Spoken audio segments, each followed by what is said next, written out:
Buenas, buenas, soy Bartier, quizá ya me conocéis, soy un chico que habla de historia, de la realeza, de la monarquía. Y si venís de mi canal de difusión, sabéis que esta es la sorpresa que os tenía preparada para hoy. Hoy venimos a hablar de un tema bastante diferente del que suelo hablar. Historias paranormales, fantasmas, sucesos anormales, historias más creepy relacionadas con la realeza que pueden interesaros bastante. Si os gusta mucho este tipo de vídeo, pues podré hacer una parte 2, una parte 3. También quería agradeceros que somos 500 suscriptores en YouTube. O sea, muchísimas gracias, solo he subido 2 vídeos y la verdad no me estoy yendo nada mal. Muchísimas gracias. También podéis apoyarme en otras plataformas como en Insta, en TikTok. Y también os podéis unir a mi canal de difusión donde suelo dar recordatorios, info sobre mi vida, tener un acercamiento más con la gente que me siga y os enteraríais de todos mis comunicados. Así que nada, os dejo en comentarios el link y vamos al tema del vídeo. Esperaros que me pongo las gafas.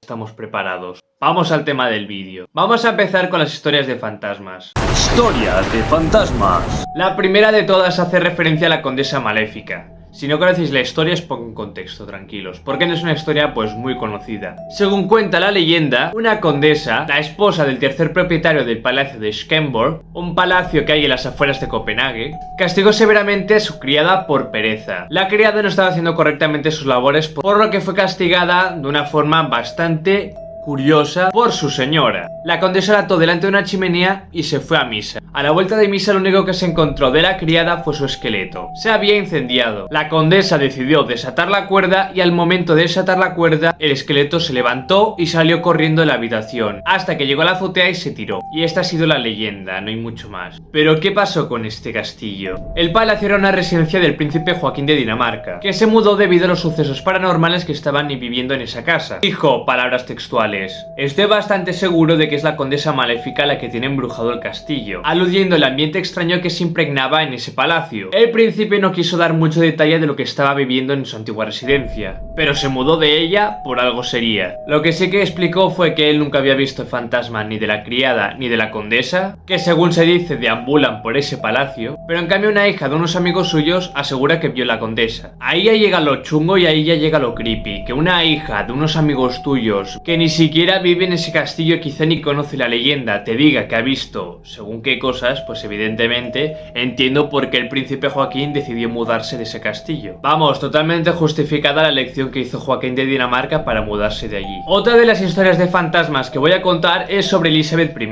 Esta historia quizá a algunos ya suena de TikTok porque ya le hice un vídeo pues explicándola un poco, solo que aquí pues voy a profundizar quizá un poco más. La protagonista de esta historia es Elizabeth I, la reina virgen, reina de Inglaterra, que también coge protagonismo en las historias de fantasmas, y de una forma grandiosa, pareciéndose ni más ni menos que delante de la princesa Margarita y de la reina Isabel II. No se sabe qué edad tenían cuando se les apareció Elizabeth I, no dieron mucho detalle, pero se cree que era cuando eran básicamente unas niñas pequeñas. Se ve que estaban en la biblioteca de la fortaleza de Windsor, en el castillo de Windsor, cuando de repente se les apareció la imagen de Elizabeth I.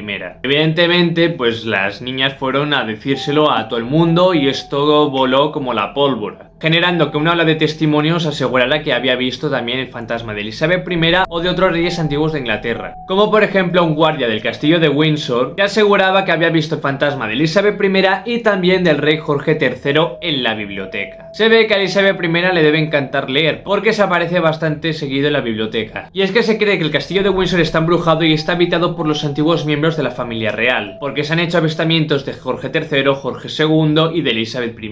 Se han hecho un total de 25 avistamientos de fantasmas en distintas habitaciones del castillo. Ya no solo hablamos de la biblioteca, sino que pululan por el castillo. Respecto a Elizabeth I, cuando se aparece en la biblioteca se ve que hace primero sonar los tacones y luego se aparece, haciendo esto todavía más tenebroso. O sea, te hace sufrir, en plan, he escuchado algo y encima se te aparece, en plan, doble susto. Y respecto al rey Jorge III, hay varios testigos que afirman que lo han visto en la habitación en la que solía estar detenido, es decir, mirando por la ventana. Evidentemente no se suelen preocupar de estos fantasmas, ya que fácilmente se reconoce quiénes son y se sabe que son inofensivos, por lo que hay que aprender a convivir con ellos, como hizo Elizabeth II pues el resto de su vida. La tercera y la última historia de fantasmas es sobre Ana Bolena. Esta historia también la nombré en TikTok, pero lo hice de forma muy resumida. Aquí vamos a escatimar más. Para los que no sepáis quién es Ana Bolena, que lo dudo, fue reina de Inglaterra y la segunda esposa de Enrique VIII. Es una figura bastante rodeada de tragedia y misterio, y con estas historias de fantasmas la hacen un personaje todavía más interesante. Fue acusada de adulterio, traición, de brujería, de ir en contra del rey, que a día de hoy se cree que esto solo fue un complot del rey Enrique VIII para deshacerse de su propia esposa. El rey obtuvo confesiones muy forzosas donde básicamente implicaban al hermano de Ana Bolena y a la propia Ana Bolena como si hubieran tenido relaciones sexuales, habían practicado el incesto, pero como repito, la mayoría de personas creen que esto solo fueron tácticas de Enrique VIII para deshacerse de Ana Bolena. Por lo que Ana Bolena, junto con su hermano y otros hombres que también estaban acusados de haber mantenido relaciones con Ana Bolena, fueron decapitados en la Torre de Londres. Una muerte totalmente injusta. Y quizás era por eso por el que Ana Bolena decidió aparecerse. Según he leído, el fantasma de Ana Bolena es seguramente uno de los más conocidos de toda la historia y de todo el mundo. Según nos cuenta la leyenda, el fantasma de Ana Bolena deambula decapitado con la cabeza bajo el brazo, es decir, por aquí. En plan, tiene aquí la cabeza y no tiene cabeza aquí. Un poco como esta foto que estoy poniendo aquí. Y se dedica a pasearse por los antiguos recintos de la realeza británica. El sitio donde más se aparece es en la Torre de Londres, donde fue ejecutada el 19 de mayo de 1536. Se ve que es uno de los lugares donde más se ha reportado su aparición, así que debe ser su lugar favorito de aparecerse. Pero el espectro de Ana Bolena no se limita con la Torre de Londres. Han habido avistamientos en distintos puntos de Reino Unido, incluyendo el castillo de Windsor, Blicklicking Hall y su hogar de la infancia, el castillo de Hever en Kent. Los registros hablan ni más ni menos que de 30.000 apariciones de Ana Bolena, muchas de las cuales han sido reportadas en la prensa británica. Una de las historias de los avistamientos de Ana Bolena es, por ejemplo, en 1864, cuando se encontraron a un soldado de la Torre de Londres desmayado. Lo encontraron inconsciente mientras estaba trabajando, y cuando se despertó aseguró que había visto una figura blanca sin cabeza que emergía de la niebla. Él intentó defenderse del fantasma que se acercaba hacia él con la bayoneta, pero se ve que cuando la tocó le dio una descarga y se desmayó. Otros muchos avistamientos aseguran que han visto a Ana en la habitación en la que Ana Bolena pasó su última noche antes de ser ejecutada. La verdad es que son historias bastante interesantes, sean invenciones o no. Si os interesa, pues hablaré en otros vídeos más de este tipo de historias. Ahora vamos a hablar de unas historias un poco más creepy. Historias un poco más creepy. Relacionadas con Iván el Terrible. Para quienes no sepáis quién es Iván el Terrible, es uno de los personajes históricos más temidos de la historia. Gobernó Rusia durante 37 años, era un psicópata, se hizo coronar como zar y levantó un imperio a base de sangre, torturas a su propio pueblo, de masacres a su propio pueblo, torturando sin ningún tipo de piedad a sus súbditos, incluso a los nobles y aristócratas, a los que odiaba profundamente. Algunos quizás preguntáis, ¿por qué? Porque tuvo mal recuerdo de los boyardos y de los aristócratas, de que envenenaron a su madre y de pequeño abusaron de él y lo trataron bastante mal, por lo que tenía un poco de trauma con los boyardos y quizá pagó un poco sus traumas con ellos. Así que, bueno, un poco buscaba venganza, pero la verdad es que era un poco paranoico, estaba traumado, siempre pensaba que todo el mundo estaba en su contra, se quería hacer respetar a base de masacres y torturas. Aunque dejando todo este reinado de locura y terror que tenía, no se puede negar que Iván el Terrible hizo grandes conquistas, además que estableció las bases del Imperio Ruso, y lo que sería a día de hoy grandes territorios de Rusia como Siberia. Consolidó un estado, lo agrandó, lo expandió y forjó una potencia mundial. Desde el inicio de su reinado mostró de lo que era capaz de hacer y no sentir ningún tipo de remordimiento. Cuando fue coronado zar en 1547, decidió, para que la gente viera de lo que era capaz de hacer, para que sus enemigos y la gente que osase desafiar su poder y su grandeza, lanzó un mensaje un poco brutal y sádico. Ordenó quemar y destruir ciudades enteras, así como torturar y asesinar a sus ciudadanos, usando como su herramienta su guardia de élite. Esta guardia de élite era conocida como Oprichniki.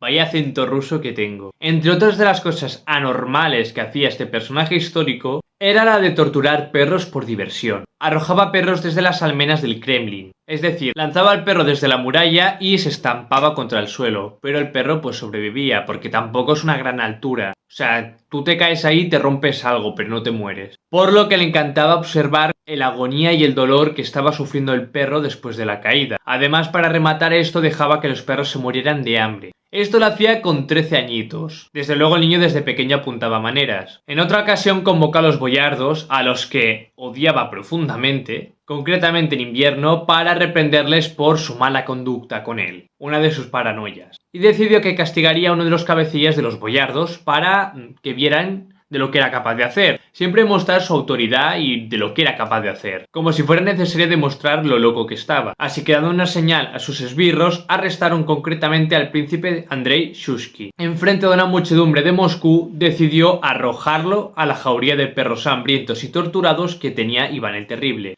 En unos segundos lo despedazaron. Y si esto te parece mucho, Prepárate para las campañas militares que tenía este rey. Aún no has visto nada. Ahora vamos a hablar de sus campañas militares con las que arrasó ciudades enteras, sin dejar con vida a nadie. Una de las ciudades que atacó fue la ciudad de Novgorod.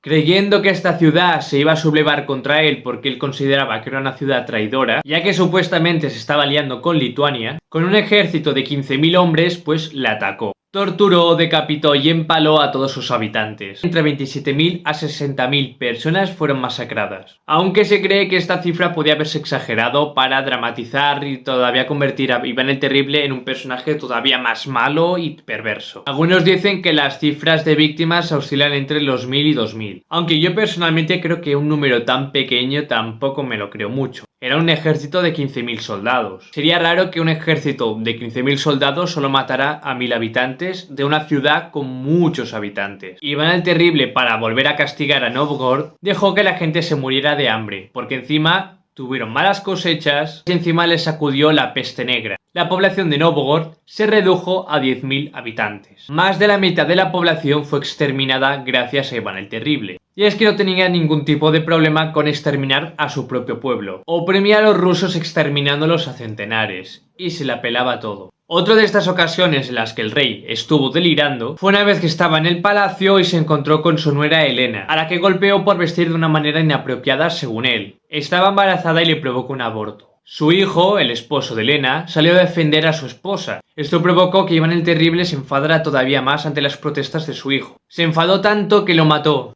dándole un golpe con su cetro. De hecho, hay un cuadro bastante conocido, Iván el Terrible y su hijo, que representan este suceso. En un instante había acabado con la vida de los dos sucesores del trono, de su hijo y de su nieto. Después de esto lloró bastante por lo que acababa de cometer y tuvo remordimientos hasta sus últimos días de vida. Le cogían ataques y se ponía a tirarse del pelo, a arañar las paredes, gritar. De hecho, una vez llegó a decir: desde tiempos de Adán hasta este día he sobrepasado a todos los pecadores, bestial y corrompido, he ensuciado mi alma. Muy arrepentido estaba, pero él seguía matando. Mató amigos, mató a supuestos enemigos. Todo esto solo provocaba que su estado mental fuera peor. En esta locura final decidió ya refugiarse en creencias paganas y en la brujería, ya para acabar de rematarlo. Se dejó seducir por estas creencias paganas y rituales, cosa que solo hacía hundirse en la locura máxima. Se dice que sus gritos se oían por todo el Kremlin de Moscú. Luego también, según cuentan escritores polacos, se alegraba de haber desflorado a mujeres vírgenes, 1.000 o 2.000 mujeres, y que luego asesinaba a sus hijos ilegítimos. Aunque esto se cree que es todo mentira y una leyenda que hicieron los escritores polacos. Una leyenda negra, vamos. Pero que viendo de lo que era capaz de hacer este rey tampoco es de extrañar. La única persona que logró calmarlo durante un periodo de tiempo y que lo mantenía estable, por así decirlo, era su mujer Anastasia Romanovna. Anastasia Romanovna, no Romanova, de la que se ve que estaba profundamente enamorado. ¿Pero qué le pasó a esta mujer que lo mantenía calmado? Que falleció de manera repentina en el año 1560. A día de hoy se sabe que esa mujer fue envenenada, ya que se han encontrado en sus restos altos niveles de mercurio que se utilizaba anteriormente para envenenar a los personas,